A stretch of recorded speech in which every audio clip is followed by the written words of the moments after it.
Hey guys, it's Megan from 8-Bit Healy. Today I wanted to kind of show you the process of how I design my quilts. I actually use Google Documents and Excel spreadsheet to map out the designs of most of my quilts. Sometimes the more complex ones, I actually, after I do the basic design in the Excel spreadsheet, I take it into Google Paint, or excuse me, not Google Paint. I just take it into Paint and I tweak a couple of the colors. But why I use the Google Documents Excel spreadsheet is because my best friend is amazing and smart and wonderful, and she saw me struggling over my old system of just having a grid and paint and tediously coloring in every little square, and said, there's got to be a better way.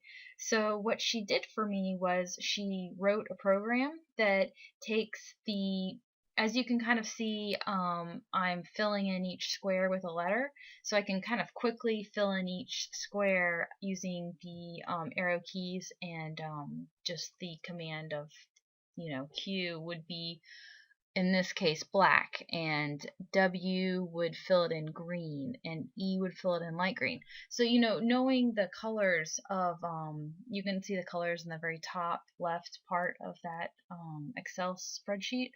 I pretty much just type in the letters and it fills in the colors that I need them to be.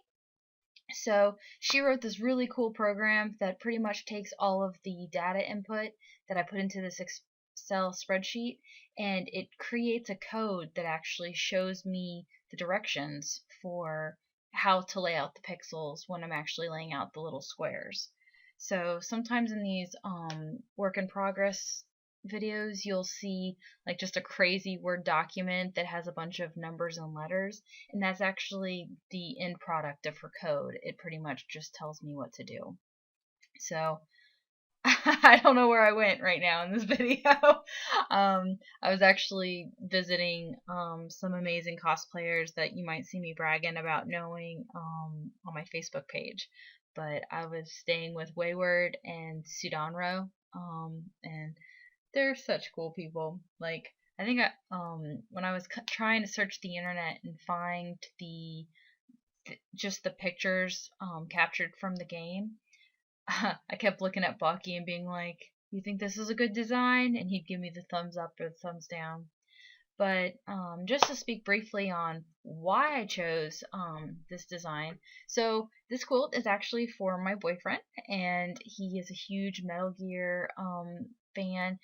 And the other side, which I didn't actually record me designing both quilts, this is just the top, but the other side is Snake's face, and then on the back is this design, which I kind of made the sprites up. It's not technically taken from the game, because in this game you can't walk with the box on you. It's like an item in your inventory and you equip it, so you go from the standing sprite guy, which you can see in the right side. I've just got the pictures pulled up.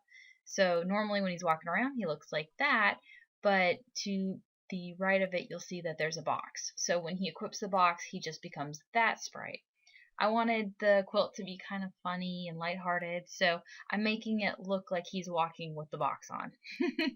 And for the background, I wanted to keep the colors the same, so I have just a visual of what the background of the game looked like, so that I can,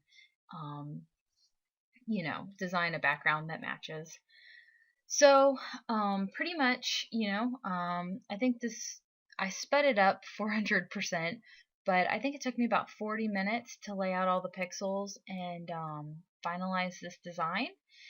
Generally, it does take about that long. When you're ordering a quilt from me, normally what the process is I'll get a bunch of sprites from the game, and kind of put all the different ideas I have together with different price quotes. And then the customer can let me know which one they like the best. And then from there, I go into my spreadsheet and I design the quilt. I just do a screen cap of the spreadsheet to send to them. And then if they want me to tweak it or change anything, I go back and I revise it. So it's kind of a long process. And what you actually see going on right now is I'm trying to do that background. And I think I'm not sure how far into it I got, but I decided I did not like the background, and so I actually ended up doing something different than what you see. So, it's a trial or error process. I might do a whole design and then be like, man, this stinks, and I'll start over. So sometimes I feel kind of bad for the people who are getting custom quilts made by me because I feel like I might say, I'll get you that design in about a week, and then a month goes by, and I'm sure I've lost a client or two just because I'm so slow. But it's one of those things where I get frustrated a lot, and I just, you know, I have to work at my pace, and sometimes the harder designs take longer. So I decided I didn't like that gray background, so I'm actually going to do the background of the snake walking through the level, and I think it turned out good. His legs ended up kind of blurring into the background of the actual quilt when I made it. The blue quilt material that I bought was just a little brighter than the color palette that I'm working from on the computer. And that's a problem that I face. Not too often, but in games you might have 24 different shades of brown to make this really cool 8-bit design, or it's 32, or real complex but pixelated design. And then when I go to the fabric store, I have maybe 4 options of a color. And so, I don't try to dumb down the designs intentionally. It's just my limitations. And I guess if I used pattern fabric, I could get a lot more color variety, but that's just a whole nother can of worms. I think my designs over the past year and a half, they've gotten more complex the more I do it. And it's just learning to work with the materials I've got. And so with this quilt, I worked with 10 colors, and it worked really well. I was really happy with it. I probably could have found a different blue that if I ever do remake this quilt, it will be a different shade than what I show as the final product. And that's just because I tweak the quilts every time. So even though I make the same quilt often, it might come out a little bit different each time because I'm trying to figure it out. Like one time I made a peach quilt, and I had this extra blue shades laying around from previous projects, so her eye color didn't match the brooch color. It had a more diverse color palette, and I thought it looked really pretty, but there's no guarantee that every quilt um, will have the same changes made. They'll always look like the product listing. It's just there might be little tweaks. Like I just finished League of Legends quilt, and in the design me and the client agreed on, there was a light brown color. And when I was making it, I realized I had 2 different shades of this light brown. So one of them was a little bit more shiny, and I ended up making all the jewelry pieces and the ice colors. Oh, what's my face doing? I guess I moved locations. I'm sitting on the couch now. Anyway, sorry, ADD, man.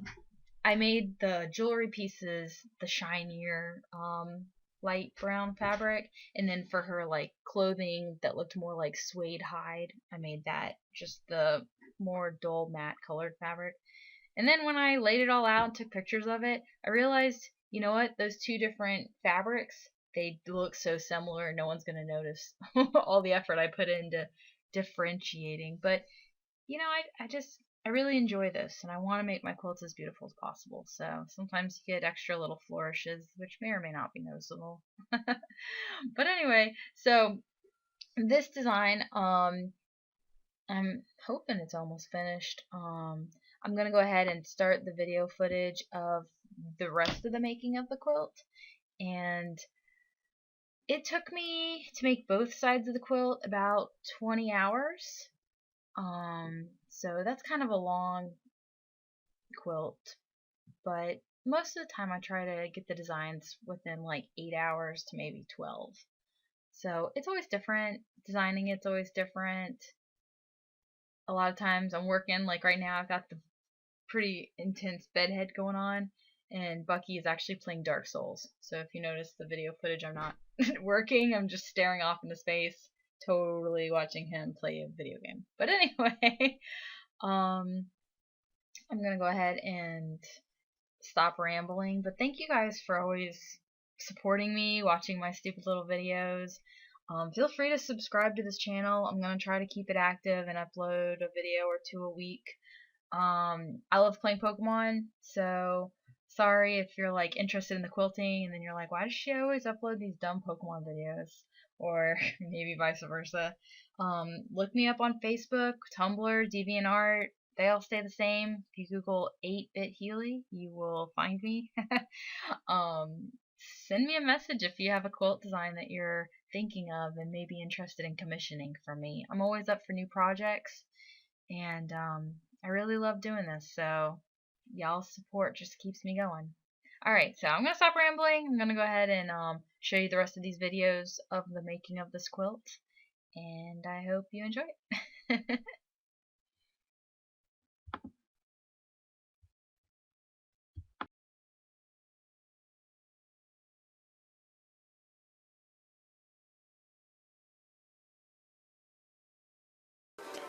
Alright, I'm like 4.5 hours deep on the secret boyfriend quilt.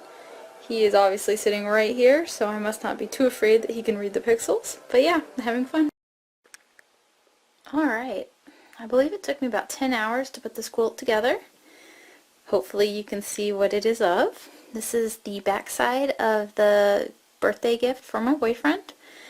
I really hope he likes it. Let me get finished on the other half, and then hopefully I'll be able to show you the completed projects. So we are, I'd say about 10 hours into this side of the quilt. As you can see, it is a pair of legs with a box on top, trying to give, you know, a little nod to Snake's sneaking skills. I hope the boyfriend sees this and laughs. It's supposed to be funny. The blue turned out a little bit brighter than I was hoping, but otherwise I really like the design, and I'm hoping that the background great colors of the flooring doesn't make it too hard to see the pixels. But yeah, this is my box snake.